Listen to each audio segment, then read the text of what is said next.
First at 10, new reaction tonight after RIPTA announced its across-the-board service cuts may not be going into effect after all. Thank you for joining us. I'm Mike Montecalvo. And I'm Kim Kalunian. As we first reported at 4, the governor and RIPTA came up with a solution to decrease disruptions to riders, in part by using a one-time allocation of state funds to close the agency's budget gap. Our Kayla Fish joins us with why not everyone is celebrating. Kayla? Riders spent weeks pushing back against the originally proposed cuts and describing how the changes, they say, would severely impact their lives. And while some remain critical of this plan and whether it will help in the long term, for others, it was music to their ears.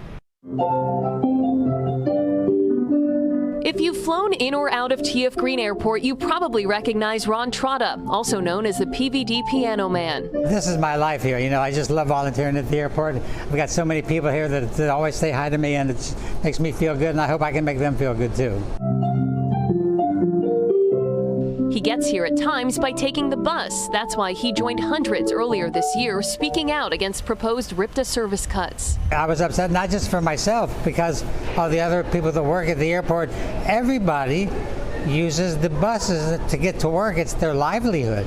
It appears the pushback was heard. Monday, Governor Dan McKee and RIPTA's CEO sent a letter to RIPTA's board of directors outlining a plan with a short-term fix to the agency's multi-million-dollar budget gap, with a one-time advancement from the state and a new financial framework to, in the governor's words, chart a responsible path forward. The head of the Rhode Island League of Cities and Towns praised the news. People are listening. People understand that public transportation is a vitally important thing to a lot of people in our community. While the proposal wouldn't cut routes entirely, it still includes service reductions.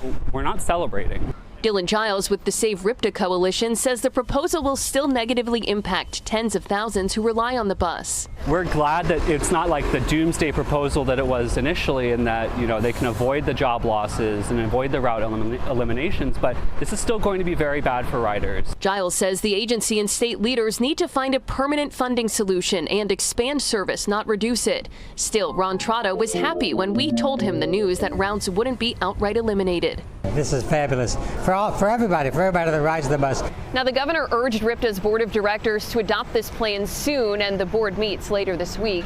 In the meantime, we have details about this plan, including the route reductions that would still be taking effect and what the House Speaker is saying about the proposal right now on our website, WPRI.com. In Providence, I'm Kayla Fish, 12 News.